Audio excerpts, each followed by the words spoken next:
HP, iba-burn lang ng Chango to. Iba-burn niya lahat, especially if she gets the item. But man, looking at the last few picks, Rafaela, Side lane Chango, no?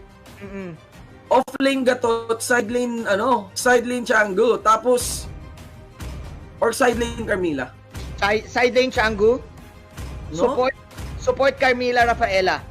Para sa Black. Carmilla Rafaela yung kakapares dito ng YSS natin. Well, the final pick would be the Elcart. That is quite expected actually mula sa side ng Next Play Solid, especially with this squishes being presented here. To go 2-0 on this, I'm also putting my vote on Next Play here. But I'm really looking forward what Blacklist has prepared. Yeah, mukhang preparado ng malupit yung Blacklist dito, Shinbu. Ang taas ng damage output nila in the early game and ang bilis din nila. They are ready for the aggressiveness na ihahatid dito ng Next Play Solid. Again, with the movement speed na meron ang Rafaela, it is a good combination with the movements na kailangan gawin ng Carmilla dito. So, both of the teams, actually, magkaiba yung startup. Blacklist International now giving full clip his orange buff para para makakuha kagad siya ng levels. And interestingly, Kuya Shinbu, si Eson nila. Ngayon, binigay nila yung level 2 kagad para kay Dexter dito, no? You can actually see the rotation of full clip here along with Eson. They just went for the buff directly, you know? And just allow for Dexter to maintain the lane or in the mid. And that's it, no? Lito Wanderer. So it's a very safe rotation here para sa Blacklist, prioritizing and quickly rushing for the buff. Now, ang pag-uusapan natin dito siguro yung timers niya, no? Nabase na Next Play Solid down for the second turtle fight. For the first turtle fight. Mamaya magkakaalaman yan, especially kapag papasok na ulit yung orange buff at 2 minutes, around 43 seconds. Pero mind you, Kuya Shinbu, the vision control, again, from the Mountain Shocker is way too much for Next Play. They don't want this. Nakita na kagad din na full clip. Nasaan manggagaling dito? Si Kupra, si paring Yawi na nasa baba. Nakapwesto na si Yawi. Yun ang pabundol, mga kaibigan. Bouncing ball kagad, tol. Burns the traceless mula dito kay full clip. And here comes Chester. Trap yata dito ng ating Carmilla. Pero makunat yung Carmilla. That's it. Still no casualty. Look at the mind games, Kuya Shinbu. They know na doon manggagaling si Yawi after the few moments ng Mountain Shocker. They know na doon siya manggagaling sa bandang Tribush. Doon sa bandang baba. In-expect nila actually, they want to contest it. Alam nila na papasok si Yawi doon sa crab coin take. But unfortunately, walang nakuha ang Next Play Solid. Kung hindi aware yung Blacklist doon, probably that was a pick off para sa Next Play. And it's a very bad mistake from Aqua. That's quite uncalled for. Kasi face check talaga yon, anong napakalinis. It got cash in quick by Next Play Solid. Yun yung magiging dilemma ni Aqua dito. Like what we've said, masyadong malambot ang Chang'o and masyadong malambot ang Carmilla. And easy reach dito yung wolf form ni H2O. Speaking of reach, tsaka ito, tol, grabe talaga. Pag nakakuha ng lead kaagad, mga membro dito ng Next Play Solid, manggugulpin-gulat na yan. Bumakap si Dexter dito, but even that is not enough to sustain the Carmilla. kahit nagkaroon sana ng failed attempt ang Next Play Solid sa baba, sabi nila, why not? Pwede naman natin i-transition yon sa taas, ay dito sa kabilang side, na pwede naman. Fortunately, nagkaroon pa sila ng turtle. Oh, beautiful, beautiful thought there by Edward. Was 2-man, followed up kagad ni Dexter dito. Buti na lang, hindi ganun panghapdi si Full Clip. Nagkakaulian din mga tol. There's gonna be the stun towards MB. Another thought kay Edward, gets torched back by the flame shot. Ay, farm missiles pala. Farm missiles mula kay Xbox. Kailangan respetuhin dito na Next Play Solid yung combo ng Gatot Kacha and ng Carmilla. Paring Shindu, there you go. That is the Mountain Shocker again. Last Insanity na binurn din dito ni MB. Binati sila kagad ng Meteor Shower. Dexter gonna be going down. There goes for the passive. Eso naman sa may pinakalikod. Masyadong malalim. That's it. 2-4 na in exchange for the turtle. Sabi dito ng Blacklist International, ayaw natin ibigay ang kahit anong objective sa Next Play Solid. But I think that was a worth trade para sa Next Play Solid. Bakit? Ayun, nakita nyo ngayon doon sa inyong mga screen. But before we talk about that, let's look at the Gillette instant replay.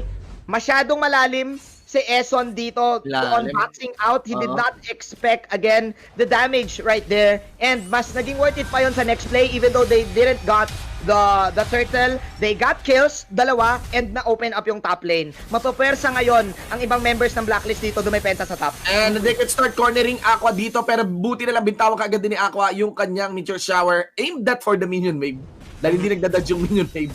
And makes it awkward for the dive dito ng NXP. Mataas ang clear actually dito ng Blacklist International because of this Chango pick. At sabi nila dito, Shinbu, sige, kailangan na rin natin gumalaw. May damage si full clip. They know na mag-isa si Yawi dito. Kaya ito nila. Alam nila mag-initiate si Yawi doon na medyo tasyado mga tol. And now they might cash in their second turn for this game. MB does what he can to go for the wave clear. Last Insanity. Once again, malayo-layo pa naman yung minion wave. Para dito sa baba, ginagawa dito ng Blacklist International. Now they're overstaying there. Yeah. And every second counts sa laro. Actually, Kuya Shinbu, mas pinili nila mag-overstay kasi ayaw nilang mag-react sa ginagawa ng Next Play Solid. Si H2 at si Rene J ay nasa top lane, forcing Blacklist International to back off. Makikita mo yung risky na ginawang ultimate ni MB doon para takutin, para sindakin yung Blacklist. Pero sabi ng Blacklist, hindi nyo kami pwedeng sindakin. Kami ang maninindak. Ang taas ng movement speed namin, even though malambot kami bago pa kayo makalapit, pwedeng bawasan na kayo. And nagkakaroon na ngayon ng items. For sure, itong Blacklist International, Shinbu. Totoo yan. Maganda yung bagay na bawasan na kayo kasi alam mo yan, it makes the engagement awkward. Pero alam mo yan, when things go south for Next Play Solid, titigil ka lang kay H2. Tapos kapag okay si H2, di ka mag-aalala. Predator Strike na ginawa dito ni Chester ngayon. Tangent, papunta sa may Turtle, Yawing malalim. Pumompiang na lang para sa ultimate bago pa siya matuluyan. Nakagip si Esun dyan. Reposition dito mga membro ngayon ng Blacklist International. That's gonna be the 5-man ultimate ng ating Hellcurt. Sinecure na lamang yung Turtle. Then, kaagad dito ni H2. Napakagandang bait mula kay Edward dito. Nagulo yung focus fire ng Next Play Solid. Are they going to engage the Turtle or not? That was a defensive feathered airstrike for Chester, which is actually, I think, Blacklist International won that trade. With that, nagkaroon na ng items ngayon. Ang Blacklist, glowing wand na dito si Aqua, even though siya yung unang namatay kanina, with the help din ng Mystery Shop. Shinbu, it seems like, sabi ng Blacklist International, ayaw naming magpadikta. Kami ang magdidikta ng laban. Kanina pa sumusubok ang Next Play dito ng mga pang-psycho nila all throughout the map. Pero, again, with the help of the Mountain Shocker, nababasa kaagad ng Next Play, ng Blacklist International, yung next move ng Next Play Solid. Yes, tol. Things are getting even. Actually, I was thinking that Next Play has better control nung laro just by looking at H2. Pero si Full Clip, tol, hindi na siya shutdown. Hindi talaga. He's just playing fundamentally din. As in, napaka-basic lang. No high risk, no ansi plays. Yeah. Feeling ko, dito na magkakabatian yung mga bagong carries talaga sa MPL. Full Clip tsaka H2, bantayan niya yan. Eson, niyayakap ni H2 dito. Overstaying ulit sila para kay Eson dito. Di yun, Mountain Shocker na lang at umaray ang buhay dito ngayon ng mga taga-Next Play. Napakaganda ng combo noong link ni Eson, the Carmilla with the Mountain Shocker. Sure ball na dalawa yung pwede mong tamaan, but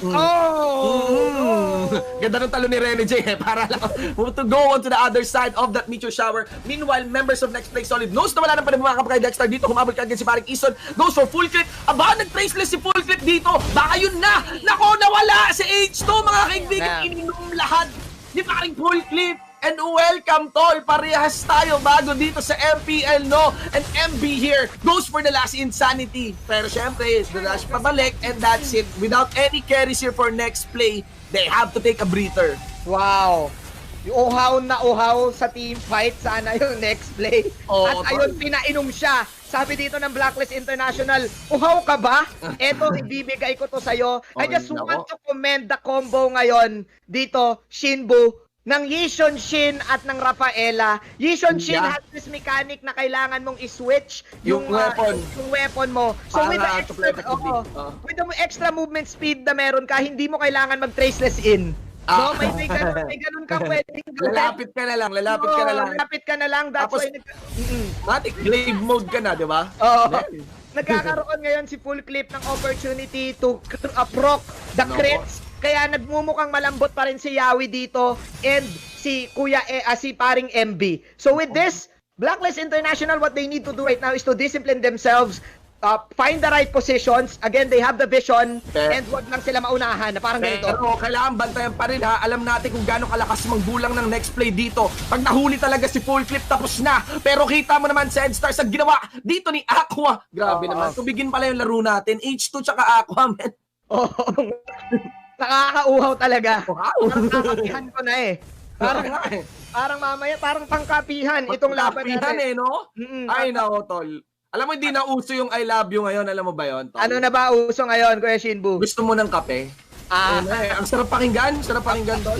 Abangan nyo na pag sinabihan kayo ng ganyan. Speaking, Ng kape. Uy, Eson dito. Siyempre pinasimulan. Pedro Arstek or Randy Bendar. Here comes Renny J. Targeting full clip. Oh! Makita sana yun. Full clip in third personal. Nakita siya ni MB. Pumasok si H2 and that's it. Welcome back, tol. Welcome din. At dito si H2 went for the tower dive. Dance around like on pounds palayo. Goes for the human form. Hinabol ni Edward doon. At yun, nakatakas din. Parehas lang tayo ditong baguhan. Tingnan natin kung sinong mas uhaw.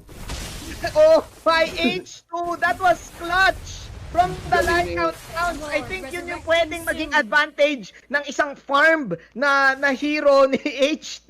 Yeah. Dahil he has the opportunity to dodge out a traceless shot, to dodge out a flood, the second skill na meron ng Ishonshin, the Roger's capability to do that with the crit.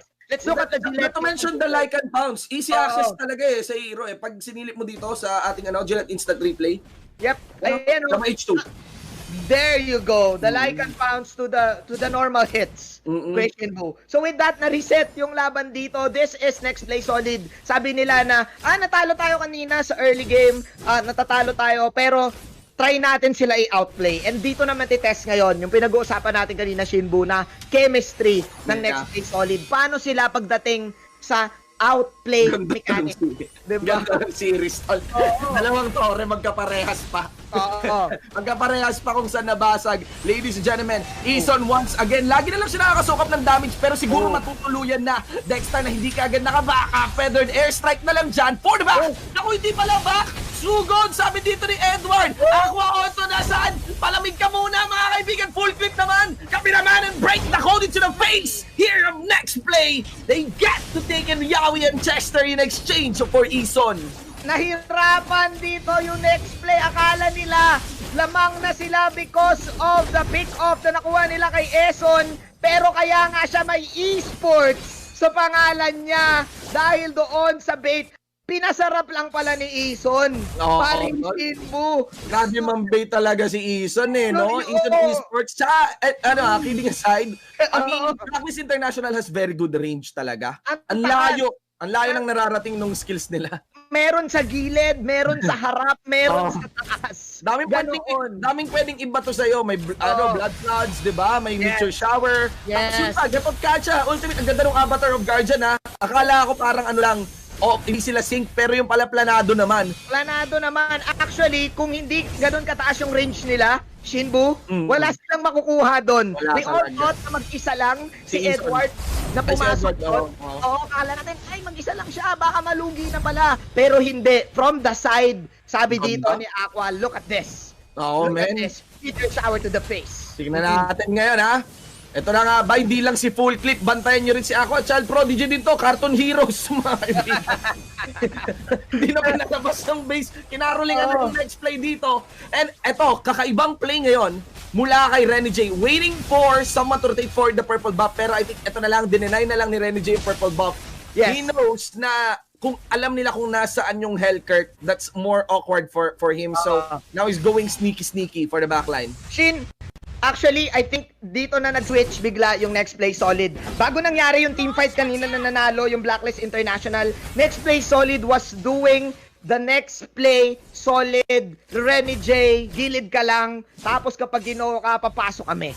Trinay nilang gawin yon. Naligaw actually ng onte yung Blacklist International kasi hindi nila alam nasan si Renny J kanina. No? Sinigis na nila eh. Kasi again, binabantayan nila yung side lanes nila. And Hellcurt can pull off a miracle side lane push. Meron siya ditong high and dry. Meron siyang petrify. Kaya niyang pumatay agad kahit sino pa dito sa Blacklist except for Edward. So nagiging... ating mga manonood gusto ko lang emphasize sa inyo kung gaano kagit-gitan yung laban ngayon mga tol. Hindi lang po ang nagsasakalan si Full Clip tsaka si Full Clip tsaka si H2. Nagsasakalan din si Aqua tsaka si Renny J. I cannot but feel na si Renny J mainit na dugo niyan kay Aqua. Oo nga. Feeling ko kasi side lane parehas and without doubt if you want to kill the Chang'e, wala iba. Use your assassin. Kailangan talaga niyang makapasok dito ng maganda. Aqua is doing the best he can to position himself right. Aware si Aqua dito kapag nahuli siya ng Petrify, pwedeng end na ng buhay niya. Oo, Kaya man. Swiftier, Grabe, kahit si Edward para-aray na rin mga kaibigan, pero ang bilis ng follow-up talaga ng Blacklist International. Look at the cut dito ni Rene J. man. Tamang ano na lang. Tama, just renegating. This is the renegating. Tamang dugas lang. Sabi dito ni MB when I talk to him, Rene J's playstyle talaga is interesting kasi hindi mo to mababasa. Wow. Ay, Hindi iba na. eh. Parang minsan nagtitiktok siya sa gilid eh. Again, Habang naglalaro ng Hellcurt eh. Meron nga tayong tawag kay Rene J, di ba? Si Rene J Potato eh. Rene Diba? J, ang bagong bomba Oo, ng henerasyon. the most explosive ML player. player. At away doon, yung next play solid na ganun ka-explosive si Rene J. At pag sumabog na si Rene J, sasabog din yung mga teammates niya. Pero sabi kasi ng Blacklist International, Yun na. ayun na, meron kaming pan-diffuse. Oo, tsaka nagbatian na si Aqua tsaka si Rene J. Hello! Alam nila sila talaga yung magtutuos dyan. Oo, magkaiba playstyle no? Mage, side lane. Oo, tapos Hellcurt. But look at this Again, this is the inhibitor turret push na ng Blacklist International. They have the YouTube chin. Pero clearly, ito na po yung phase talaga ng game na meron ka parang another lifeline, the inhibitor turret push. Of course, lagpas na rin na tayo ng 12-minute mark. We get the Luminous Lord in. Yeah. And, ilalaban na next play. Hindi na basta ibibigay. Kailangan nilang ilaban to kasi pag hindi nila nilaban tong Lord Take na to, may hirapan yung side lane push ni Rene J na doon sila ngayon nagli-lean forward to. Parang tingnan mo si Rene J. Mahanap, hindi siya nagpapakita. Ayaw nila mag-initiate eh. Di nila alam nasan si Rene J eh. Di nila alam. Pwede na tumalon si Edward pero ayaw niya. Hindi talaga nila alam asan si Rene J. Doon nakakabaliw ngayon si Rene J. That is the story of the night. Nasan si Rene J? Open! Ako the most explosive! Oh my God! Diba? Rene J things. The reactions of full clip, nakita mo kanina yung ginawa niya bago siya mag-second skill, yung bago siya mag-throw ng arrow, bumilip muna siya doon sa bush. Yeah. He was expecting someone. Six sense mula dito kay full clip. Yeah, and that's the problem. Alam nila na wala na si Rene J. Ni-reveal na yung pwesto niya, inilaban. Doon nagkaroon ng problema ngayon dyan. Wow. And this is a minion wave, an artillery minion that they can actually juggle in taking the inhibitor turret push. Wow. At kapag tinamaan pa at nagkadalan, dito matalo na ni Rene J. Baka tapos na yung laro. Hindi talaga nila si Rene J. That's it. That's the